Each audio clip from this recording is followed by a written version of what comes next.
नमस्कार दोस्तों, मेरा नाम है विजय कुमार गिरी और मैं आप लोगों का एक बार फिर से स्वागत करता हूं अपने यूट्यूब चैनल जिसका नाम है सुहा क्लासेस फॉर एग्रीकल्चर। दोस्तों, आज हम लोग बात करने वाले हैं एक कम्पिटेटिव बुक ऑफ एग्रीकल्चर जिसको नीमरा सुंडा जी ने लिखा है। आज हम लोग उसका 178वां लेक्चर पढ़ेंगे, जिसमें आज हम लोग पढ़ने वाले हैं कॉमन डिजीज ऑफ कैटल। बोले तो काऊ में और भैंस में, मतलब गाय और भैंस जो है इनके इनमें कौन कौन सी बीमारियां होती हैं, इनके सिम्टम क्या होते हैं, किस कॉजल ऑर्गेनिज्म की वजह से होता है, इसको कैसे मैनेज किया जा सकता है, इन सभी चीजों के बारे में डिटेल में पढ़ेंगे। तो आप कुर्सी की पेटी मार के बने रहिए वीडियो में। चलिए, उससे पहले मैं स्टार्ट करता हूँ पढ़ाना। आप लोगों को एक चीज बता दूं कि अगर आप लोग बीएससी एग्रीकल्चर कर रहे हो और इस समय आप लोग फर्स्ट सेमेस्टर में हो, तो आप यहाँ पर जो 8 कोर्सेज दिए गए हैं, ये 8 कोर्सेज आप पढ़ रहे होंगे। अगर आप चाहते हो कि ये 8 कोर्सेज आपको अच्छे से पढ़ने को मिल जाए, आपको कहीं इधर उधर भटकने की जरूरत ना पड़े, तो आपको क्या करना है कि इस क्यूआर कोड को स्कैन करना है और स्कैन करने के बाद मात्र 500 रुपए का पेमेंट करना है। पेमेंट का स्क्रीनशॉट मेरे पास भेजना है। टेलीग्राम पर जाना, टेलीग्राम पर जाकर सर्च करना @विजय कुमार गिरी 945, जैसे लिखा है बिल्कुल एग्जैक्ट इसी तरीके से लिखना है आपको। इसके बाद आपको वहाँ एक कॉन्टेक्ट मिलेगा जहां पर आपको अपना स्क्रीनशॉट सेंड कर देना है, और जिस मोबाइल नंबर से आप टेलीग्राम चलाते हो वो मोबाइल नंबर भी सेंड कर देना है। मात्र ये दो चीजें हमें सेंड करने के बाद आपको जो पूरा कोर्स है वो प्रोवाइड करा दिया जाएगा। चलिए आगे बढ़ते हैं, देखते हैं सबसे पहला जो हमारा डिजीज है वो क्या है। कॉमन डिजीजेस जो होती हैं हम इसमें बात करने वाले हैं कौन कौन सी। मास्टिट्स की बात करेंगे, इसके बाद फुट एंड माउथ डिजीज की बात करेंगे जिसको खुरपका मुंहपका बोलते हैं। इसके बाद रेंडर पेस्ट के बारे में बात करेंगे, एंथ्रेक्स के बारे में और कॉपॉक्स के बारे में। ये जो अपने हैं 5 जो अपने बीमारियां हैं इनके बारे में डिटेल में समझेंगे। अगर हम मास्टिट्स की बात करें तो इन्फ्लामेटरी होती है, यानी कि इन्फ्लामेशन इन द अडर, अडर में इन्फ्लामेशन होने लगता है। और इसके साथ साथ जो फुट एंड माउथ डिजीज होती है ये एक तरीके का वायरल डिजीज होता है जिसको हम खुरपका मुंहपका बोलते हैं। और अपना फिर अगला है रेंडर पेस्ट, जिसको हम क्या बोलते हैं, इसको हम एक तरीके से कैटल प्लेग भी बोलते हैं। मतलब कैटल प्लेग बोले तो जानवरों की एक महामारी फैल जाती है। एंथ्रेक्स क्या है, एंथ्रेक्स एक तरीके का बैक्टीरियल अपनी डिजीज है, इसके बारे में डिटेल में समझेंगे। और इसके साथ साथ जो ये एंथ्रेक्स होता है बैक्टीरियल होता है और स्पेसिफिक फीवर और हाईली फेटल होता है। कहने का मतलब जब किसी भी गाय में या भैंस में एंथ्रेक्स दिखता है तो बहुत जल्दी वो जानवरों को मार देता है। मतलब इधर एंथ्रेक्स का बैक्टीरिया गया, इधर जानवरों को मार दिएगा, 2 से 3 घंटे के अंदर अंदर ही मर जाएगा। काऊ पॉक्स जो होता है ये एक वायरल बीमारी होती है जिसे हम क्या बोलते हैं, चेचक बोलते हैं। ठीक, चेचक बोलते हैं। जानवरों जानवरों में भी चेचक होती है, जैसे ह्यूमन में होती है स्मॉल पॉक्स, उसी तरीके से इसको गाय में भी होती है जिसको हम काउ पॉक्स बोलते हैं। Causes pox of tits and other skin, यानी कहने का मतलब ये कहाँ पर होता है, टिट्स में होता है। बोले तो उसके निप्पल होते हैं, जो अपनी गाय या भैंस होती है उसके जो निप्पल्स होते हैं उसमें होता है, और इसके साथ साथ जो थन होता है उन थनों में भी होता है। तो इस तरीके से जो 5 बीमारियां होती हैं इनके बारे में डिटेल में समझने वाले हैं। सबसे पहली बीमारी है जिसको हम मास्टिट्स बोलते हैं। इसमें क्या होता है कि swollen hot and fall for उदर, इसमें जो ये अपना थन होता है, जो गाय और भैंस के जो थन होते हैं वो थोड़े से कैसे हो जाते हैं, फूल जाते हैं, सूजन हो जाती है। और ये इनको अगर टच करोगे तो थोड़ा सा गरम गरम लगेगा। और इनके जो निप्पल्स होते हैं ये कैसे हो जाते हैं, थोड़े से लाल लाल कलर के हो जाते हैं। मतलब ये थोड़े से ऐसे हो जाते हैं कि जैसे कि किसी ने जला दिया हो, इस टाइप का हो जाता है। तो ये काफी ज्यादा पेनफुल होता है। अगर हम दूध निकालने के लिए जाते हैं तो गाय अपने पास नहीं आने देती है, ये अपने थन को टच नहीं करने देती। और इसमें जो मिल्क निकलता भी है वो मिल्क काफी ज्यादा वाटरी होता है और क्लॉटेड होता है और ब्लडी होता है। कहने का मतलब ये है कि इसमें थनों में से जो दूध निकलता है, दूध के साथ साथ इसमें थोड़ा सा ब्लड भी आने लगता है, जिसकी वजह से जो गाय होती है ये अपना दूध कैसा क्या कर देती है, कम कर देती है। जैसे मान लो कि रोज वो 3 लीटर दूध देती थी तो वो 2 लीटर या फिर 1 लीटर ही दूध देगी, दूध कम देगी और बहुत मुश्किल से वो अपने थन को छूने भी देगी। इसके साथ साथ फीवर होता है और लेथरेज इन सीवियर कंडीशन, जब लेथर्जी हो जाए और फीवर हो जाता है और लेथर्जी हो जाएगा अगर जब सीवियर काजेज हो जाएगा इसका। तो मास्टिट्स जो होता है ये काफी ज्यादा खतरनाक बीमारी होती है जो कि ज्यादातर थनों पर आक्रमण करती है। इसके कॉजल ऑर्गेनिज्म की बात करें कि जो मास्टिट्स लगता है इसका कॉजल ऑर्गेनिज्म क्या होता है, तो ये एक तरीके का बैक्टीरियल डिजीज है जो कि फैलता है स्टेफाइलोकोकस एगला एग्लैक्टेई, या फिर इसके साथ साथ जो ई कोली होता है, इन सभी ऑर्गेनिज्म की वजह से ये जो मास्टिट्स होता है ये फैलता है। अगर मोड ऑफ इन्फेक्शन की बात करें कि किस मोड में ये इन्फेक्शन करता है, तो पहले ये एंट्री थ्रू द टिट्स करता है, टिट्स कैनाल बोले तो इसके जो निप्पल होते हैं जहां से दूध निकलता है वहीं से अंदर चला जाता है। और पुअर मिल्किंग हाइजीन, अगर हम जब दूध निकालते हैं, अगर हमने दूध निकालते समय प्रॉपर हाइजीन का ध्यान नहीं रखा, प्रॉपर साफ सफाई नहीं रखी, तो इसके जो टिट्स कैनाल होते हैं यहीं से अंदर चला जाता है। और इसके साथ कंटामिनेटेड इक्विपमेंट, अगर मान लो हम किसी मशीन से दूध निकाल रहे हैं, अगर वो कंटामिनेटेड है, जैसे मान लो किसी एक गाय में लगी है, किसी एक गाय में ये बीमारी है मास्टिट्स वाली, वहां पर हमने दूध निकाला मशीन से, फिर लाके वही मशीन बिना धुले इसमें लगा दिया, तो वहां से फिर यहाँ पर आ जाएगा, तो इस तरीके से ये फैल जाएगा, ये जो बैक्टीरिया है इसके अंदर भी चला जाएगा। इन्वायरमेंटल एक्सपोजर अगर हम करें, डर्टी जैसे डर्टी बेडिंग या फिर मडी कंडीशन, ध्यान से समझना, जो गाय होती है ये जहां पर बैठती है उसको हम बोलते हैं डर्टी बेडिंग। अगर वहां साफ सफाई नहीं है तो उसको हम बोलेंगे डर्टी बेडिंग, यानी बैठने की कंडीशन नहीं सही है। और मडी कंडीशन आप लोगों ने देखा होगा कि बरसात के समय पर कहीं कई जगह पर जानवर ऐसे जगह पर बांधे जाते हैं जो काफी ज्यादा मडी होता है, बहुत ज्यादा बदबूदार जगह होती है, बिल्कुल कीचड़ हुआ रहता है। तो ऐसी जगह पर अगर जानवरों को हम बांधेंगे, उसको रखेंगे, तो इन्फेक्शन होने का खतरा ज्यादा रहता है। तो इसके मैनेजमेंट की बात करें, कैसे इसको मैनेज किया जा सकता है, तो इसको मैनेज करने के लिए हमको सबसे पहले बार जो दूध निकालते हैं, तो दूध निकालते समय प्रॉपर हाइजीन बना के रखना चाहिए। और जो निप्पल होते हैं उनको बहुत अच्छे तरीके से ट्रीट करना चाहिए, और जो इसके थन होते हैं उनको भी कायदे से धुलना चाहिए। बोले तो जब आपको दूध निकालना हो तो सबसे पहले इसको धुलो, थन को कायदे से धुल दो, इसके बाद फिर दूध निकालना स्टार्ट करो। तो प्रॉपर हाइजीन रखोगे, थन को साफ रखोगे, तो ये बीमारी नहीं होगी। इसके साथ साथ एंटीबायोटिक यूज कर सकते हो वेटनरी गाइडेंस की मदद से, कि इसमें कौन कौन सा एंटीबायोटिक देके, क्योंकि बैक्टीरियल है तो एंटीबायोटिक इसमें आराम से काम करेगा। इसके साथ साथ कल क्रोनिकली इन्फोर्स्ड काउ, इसके साथ साथ ensure proper nutrition and reduce stress, proper nutrition भी देते रहोगे तो इम्यून सिस्टम अच्छा डेवलप हो जाएगा, ये बीमारी लगने की संभावना खत्म हो जाएगी। अगला जो है ये वायरल डिजीज होती है जिसको FMD बोलते हैं, फुट एंड माउथ डिजीज, जिसको हम खुरपका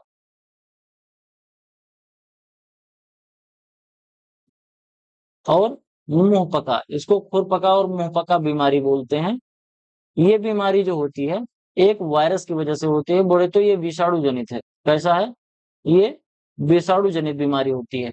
इसके सिम्टम कैसे होते हैं? गाय में फीवर हो जाता है, blister on the mouth, mouth में फोड़े निकल जाते हैं, इसका जो मुंह होता है उसमें फोड़े निकल जाते हैं, इसके जो निप्पल्स होते हैं, यानी कि गाय का जो थन होता है, थन में जो इसके निप्पल्स होते हैं जहां से दूध निकलता है, उसमें भी छाले पड़ जाते हैं, और इसके जो खुर होते हैं ये भी पक जाते हैं। इस तरीके से इनके जो खुर होते हैं यहाँ पर भी फोड़ा निकल जाता है। इसकी वजह से क्या हो जाता है, एक्सेसिव ड्रोलिंग होती है। एक्सेसिव ड्रोलिंग का अगर हम मतलब समझे, तो एक्सेसिव ड्रोलिंग में क्या होने लगता है कि जानवर जो होता है थोड़ा सा लंगड़ा के चलने लगता है, और ये थोड़ा सा ऐसे हो जाता है कि ये अनईज सा महसूस करता है बहुत। जैसे आप ऐसे समझो कि अगर आपके पैर में फोड़ा हो जाए तो आप कैसे महसूस करोगे, इस तरीके से खाने में भी इसके दिक्कत आने लगती है। इसके जब ये सब प्रॉब्लम होती है तो मिल्क प्रोडक्शन भी इनका घट जाता है, और अगर मिल्क प्रोडक्शन और बहुत दिनों तक, क्योंकि ये वायरल डिजीज होती है तो तुरंत ये सही नहीं होती है, सही होने में काफी ज्यादा टाइम लगता है, तो जानवर अगर सही से खा नहीं पाएगा तो प्रॉपर न्यूट्रिएंट नहीं मिलेगा, और अगर प्रॉपर न्यूट्रिएंट नहीं मिलेगा तो जानवर का वजन घट जाएगा। अगर हम कॉजल ऑर्गेनिज्म की बात करें तो इसका जो कॉजल ऑर्गेनिज्म होता है वो होता है एफ्थोवायरस, ठीक, जो कि पिकोरना पिकोरना विरिडी फैमिली जो होती है उसमें पाया जाता है। कुल मिला के ये केवल यही पूछा जाता है इसका कॉजल ऑर्गेनिज्म क्या है, तो इसका जो कॉजल ऑर्गेनिज्म है वो है वायरस। वायरस की वजह से ये बीमारी फैलती है। मोड ऑफ इन्फेक्शन कैसे होता है? Direct contact with infected animal, infected animal के अगर डायरेक्ट कंटेक्ट में आ जाएगा तो ये बीमारी हो जाएगी, किसी एक में हुई है दूसरे में हो जाएगी। कंटामिनेटेड फीड, खाना जो है अगर कंटामिनेटेड बोले तो इसने चारा थोड़ा सा छोड़ दिया, कोई दूसरी भैंस ने उतना चारा खा लिया, वायरस इसके मुंह से उसके मुंह में पहुंच गया, हो गया बीमारी। वाटर से हो जाता है, इक्विपमेंट से हो जाता है, ह्यूमन कैरी से, कई बार आदमियों से, जैसे इसका मुंह साफ किए फिर गए गए दूसरे का मुंह साफ करने, इसको दस्ताना बिना बदले या हाथ बिना धोए, उसको भी हो गया, फैल गया। एयरबॉर्न ट्रांसमिशन भी होता है सम केसेस में। कहने का मतलब कि जो इसके स्पोर्स होते हैं, यानी ये जो पैथोजेंस होते हैं वायरस के, ये कैसे होते हैं ये हवा से भी कई बार फैल जाते हैं। काफी ज्यादा बेकार बीमारी होती है। इसमें जानवरों को बहुत असहनीय दर्द होता है और सही से ये खाना नहीं खा पाते, जिसकी वजह से मिल्क का प्रोडक्शन कम हो जाता है और थोड़ा सा ये लंगड़ा के चलने लगते हैं अगर खुरपका हो जाता है। मैनेजमेंट की हम बात करें तो सबसे अच्छा आता है इसमें वैक्सीनेशन करना चाहिए, क्योंकि ये वायरल डिजीज है और वायरल डिजीज को क्योर करने का सबसे बढ़िया उपाय होता है वैक्सीनेशन। जैसे आदमी में एचआईवी होता है, ये एक वायरस है जो कि वैक्सीन वैक्सीन से सही होता है। इसके साथ साथ पोलियो वायरस है, ये भी वैक्सीन से सही होता है। कोरोना एक वायरस है, ये भी वैक्सीन से सही होता है। तो जो भी वायरल डिजीज होती है, इनको रोकने के लिए हमको वैक्सीन देना पड़ता है।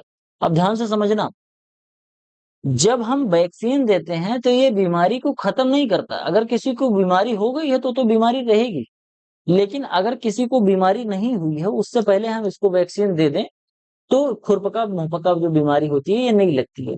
ये कई बार गवर्नमेंट के द्वारा वैक्सीनेशन ड्राइव चला के जितने भी जानवर होते हैं उनका वैक्सीनेशन किया जाता है, जिससे फिर इनके जो खुरपका और मुंहपका होने वाली जो समस्या है ये खत्म हो जाती है। खुरपका मुंहपका नहीं होता है। जो इन्फेक्टेड एनिमल हैं उनको तुरंत ही क्या कर देना चाहिए, क्वारंटाइन कर देना चाहिए। अगर मान लो हमको पता चल गया कि ये भैंस बीमार है तो इस भैंस को दूसरे भैंस से अलग कर दो, इन्फेक्ट कर दो प्रीमाइसिस को। जो जिस जगह पर गाय भैंस रहती हैं, जहाँ चारा खाती हैं, जहाँ बैठती हैं, आराम करती हैं, वो पूरे प्रीमाइसिस को मतलब पूरी गौशाला को अच्छे तरीके से डिसइंफेक्ट करो और जिसको बीमारी हुई है उसको क्वारंटाइन करो। Restrict movement of live stock during outbreak. जब इसका आउटब्रेक हो, आउटब्रेक समझते हो? आउटब्रेक ऐसी कंडीशन होती है जिस कंडीशन में आपको पता चलेगा, जैसे आपके पास 100-200 गाय भैंस है, आपके गांव में 500-600 भैंस है, पता चला कि ज्यादातर गायों भैंसों में ये बीमारी फैल गई है, तो उस समय पर इनके मूवमेंट को रोक दो। अगर पता चल गया कि गांव में फैल गया है तो अपनी गाय को बाहर नहीं लेके जाओ, बाहर चराने के लिए नहीं लेके जाओ। इसकी यहाँ पर बात हो रही है। आगे अपना आता है रेंडर पेस्ट, जिसको हम क्या बोलते हैं, जिसको प्लेग बोलते हैं। ये कैसे फैलता है? ये हाई फीवर होता है, ओरल और नॉस्ट्रल डिस्चार्ज हो जाता है, मतलब बहुत तेजी से बुखार होगा और इसके जो ओरल और नॉस्ट्रल है बोले तो इसके मुंह और नाक से डिस्चार्ज होने लगता है, मुंह से लार टपकने लगेगा और नाक से स्लेश में निकलने लगता है। तो इस तरीके का इसका ओरल और माउथ में डिस्चार्ज होने लगता है। एक डायरिया का सिम्टम हो जाता है, डायरिया हो जाता है मतलब बार बार दस्त होने लगता है। और दस्त कैसा होता है? ब्लडी होता है। इसका जो गोबर निकलता है वो पतला सा गोबर निकलेगा और उसमें खून भी रहता है। और इसके साथ साथ डिहाइड्रेशन हो जाता है। जैसे हमको अगर डायरिया हो जाता है, हम लोगों को तो डायरिया होता है तो तुरंत डिहाइड्रेशन होता है। डॉक्टर के पास जाओगे तो एक ग्लूकोज लगाएगा और ओआरएस का घोल देगा, मिला के तुरंत पियो कि फिर से रिहाइड्रेट हो जाओ। तो डिहाइड्रेशन की प्रॉब्लम होती है। Erosion in the mouth, death in 10 days। 10 दिन में अगर रेंडर पेस्ट का सही से हमने इलाज नहीं करा तो 10 दिन के अंदर अंदर ही जानवर की मृत्यु हो जाती है। कॉजल ऑर्गेनिज्म की बात करें तो ये भी एक वायरस की वजह से फैलने वाली बीमारी है। इसका जो मोड ऑफ एक्शन है, direct contact with secretion of infected animal, यानी कि इसके मुंह से जो डिस्चार्ज निकल रहा है ये अगर किसी जानवर के दूसरे के मुंह में चला गया तो हो गया बवाला, हो गया कंटामिनेशन। मैनेजमेंट कैसे करेंगे? Global eradication achieve by mass vaccination. क्योंकि ये बहुत एक एक बार ऐसे पूरी दुनिया में फैल गया था 2011 में, ग्लोबली फैल गया था। तो ये 2011 में ये नाउ इरेडिकेटेड ग्लोबली, ये पूरी दुनिया से इस समय इरेडिकेट किया जा चुका है 2011 में। ध्यान से समझना, ये कैटल प्लेग इसको कहा जाता है। कैटल प्लेग इसको इस वजह से कहते हैं क्योंकि जब ये फैलता है तो ये इतनी भयानक फैलता है कि बहुत लोग इससे मर जाते हैं, मतलब बहुत जानवर इससे मर जाते हैं। तो इस वजह से क्या किया जाता है कि मास लेवल पर, जैसे पोलियो का वैक्सीनेशन होता है उसी तरीके से ग्लोबल इरेडिकेशन के अचीव करने के लिए मास वैक्सीनेशन किया जाएगा। मतलब पूरी दुनिया में इसका वैक्सीनेशन स्टार्ट कराया जाएगा और एक ही साथ जितने जानवर हैं सबका वैक्सीनेशन कर दिया जाएगा। तो वायरस जो है वो मर जाएगा, तो वायरस फिर कहीं दोबारा आएगा ही नहीं। Strict quarantine measure if suspected, अगर जैसे ही हमको सस्पेक्ट हुआ कि इसमें है रेंडर पेस्ट फैला, हमको तुरंत ही इसको सेपरेट क्वारंटाइन करना चाहिए और बहुत ही स्ट्रिक्ट क्वारंटाइन करना चाहिए। क्योंकि अगर इसके मुंह से या नाक से या इसके जो पीछे से जो डायरिया से जो डिस्चार्ज हुआ है, ये सभी अगर किसी भी तरीके से किसी स्वस्थ जानवर के संपर्क में आ गए तो उसको भी हो जाएगा। ये बहुत बेकार बीमारी होती है। तो इस वजह से इसको वैक्सीनेशन के थ्रू इरेडिकेट कर दिया गया है 2011 में। ऐसा कागजों में कहा जाता है, बाकी एक्चुअल में राम जाने। एंथ्रेक्स की बात करते हैं। Sudden death without any symptom सबसे बेकार बीमारी होती है। जब तक आप समझोगे कि क्या हुआ है जानवर को, क्यों नहीं खाना खा रहा है, क्यों छटपटा रहा है, तब तक वो मर जाती है। ऐसे पेट फूल जाएगा, पूरी बॉडी फूल जाती है और मर जाती है। मतलब बिना सिम्टम के आप समझ ही नहीं पाओगे कि क्या हुआ है।